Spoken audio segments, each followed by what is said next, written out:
台湾的下场选举毕竟还久了，2026，但是近日马上就要出现结果，当然就是大家关注的这个美国大选了。但在最后倒数10天的时候，拜登政府推出了这个任内最高金额的军售，也是他任内的第17度对台军售。那被解读说是要助攻贺锦丽去打一张抗中牌。那根据基金会的最新民调，有高达67%的台湾民众是乐见美国军援的。但是这两者其实应该是环环相扣。在台湾有趣的现象是，赞成军援的人很多，军购很多，但是关心美选的人很少，将近50%的人是不太在意这个结果。老师，您认为为什么之中会有这样的落差跟矛盾4成5吧，4成5的人关心美国总统大选，这不低哦，这很高哎。你觉得这个数字算是高的？一个相对的角度来讲，你知道吗？就隔着万里重洋以外的一个国家在进行总统大选，台湾人为什么有那么多人在关心？4成5那是高达8、9百万人呢。我们镜面上给观众看43.9啊，43.9也是蛮高，4成4了啊，也是蛮高的，至少不低了啊。表示台湾人是关心美国的政治的变化，啊，这第一点。第二个，我要讲的就是说，台湾人对于美国的军事援助，60%绝大多数人欢迎乐见。那之前我们做的还更高了6成7%，可是我觉得这一点都不让我讶异，为什么？你知道？很多现在年纪70岁以上的人，他们也是早年的吃美元长大的，所以对美国援助有一种感情。像以前的奶粉啊，这个奶油啊，这个面粉啊，很多这个就是美元1950年代美国军事援助台湾的时候。台湾因为那样喘一口气，也才有慢慢有经济发展的这样的一个契机的出现。今天台湾面对这个中共这么强大的这种军事的威胁，你很难想象说台湾人会不欢迎美国的军事援助啊？那包括军售了，现在我们讲的是军事援助，军事援助是没有这个就是说无条件的赠予吧？军售是我们要花钱去买武器嘛，但就这两个台湾人基本上都欢迎，绝大多数人都希望能够维持下去，所以在这种情况底下，我是觉得相当程度反映了台湾人对于自己处境的一种心情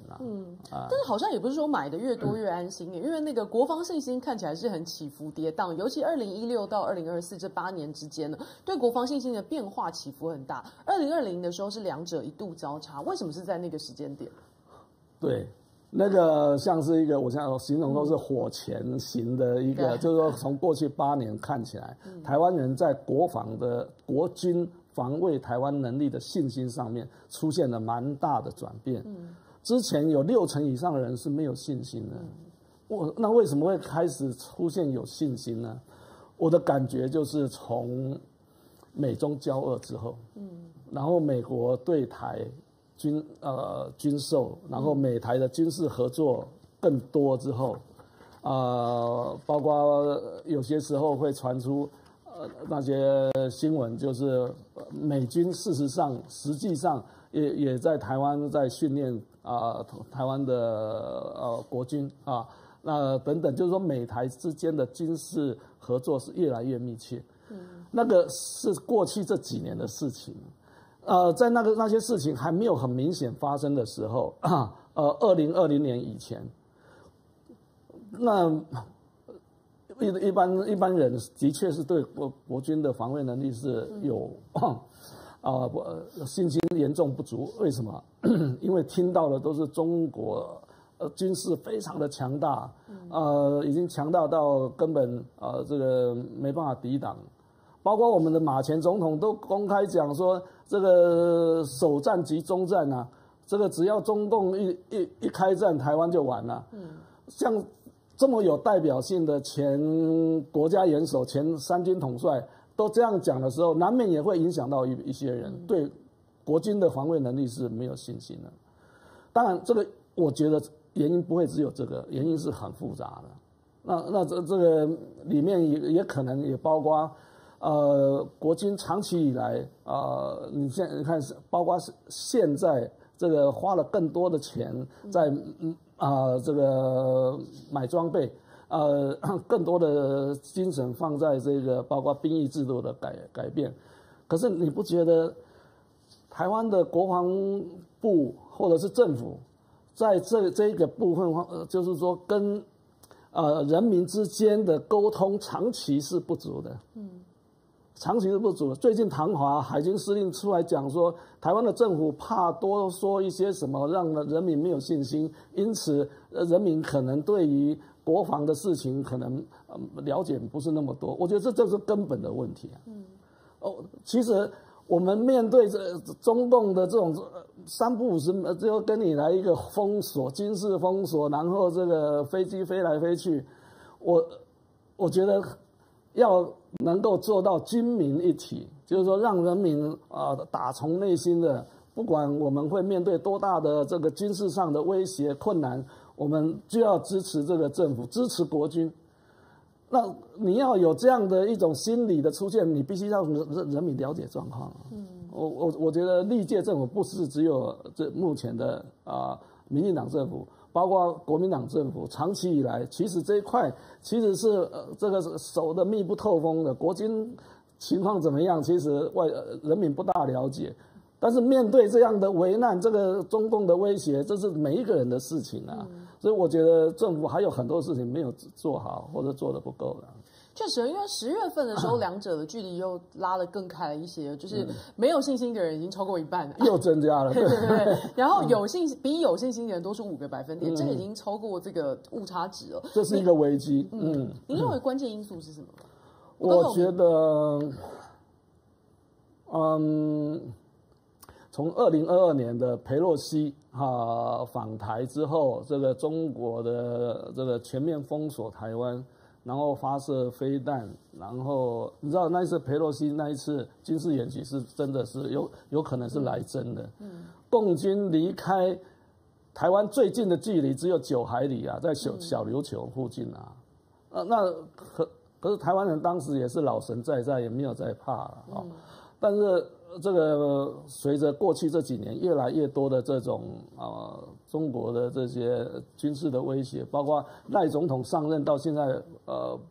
不到5个月5个月左右，就发生2次，对不对？2次的这个军事演习。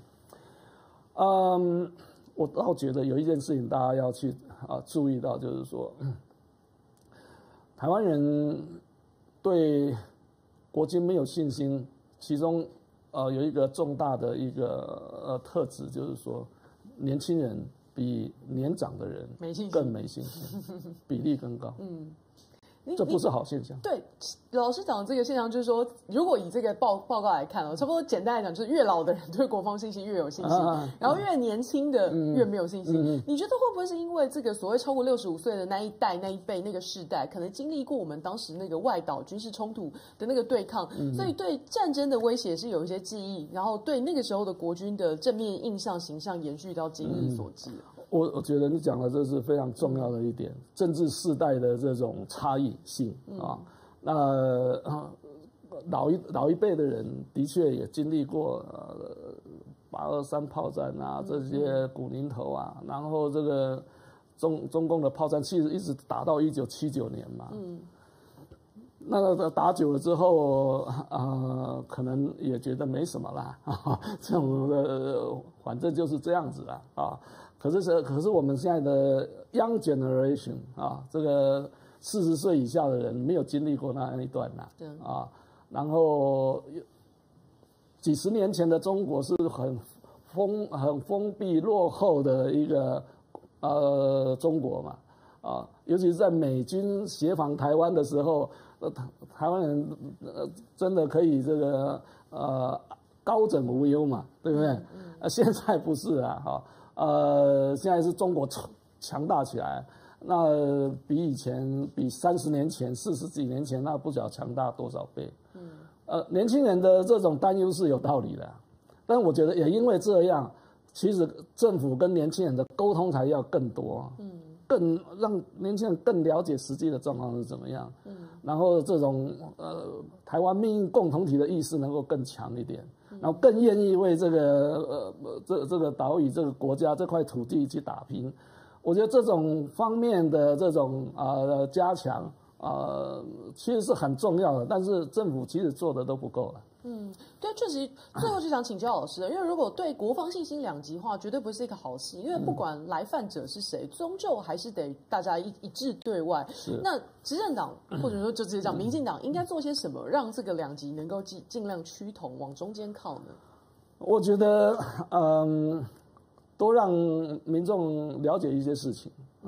那不要把人民当成傻瓜，或者把人民当成无知的一群人。我觉得你可以想想以色列以色列人对他们以色列军队的信心是90%几，最近比较降低一些，还是很高啊，至少60%、70%、70%、80%吧。我们这个信心，这个没有信心的超过半数，这是很严重的事情啊。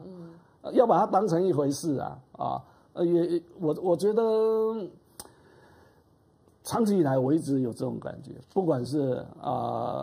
蓝的执政或绿的执政，真的在这一块，就是说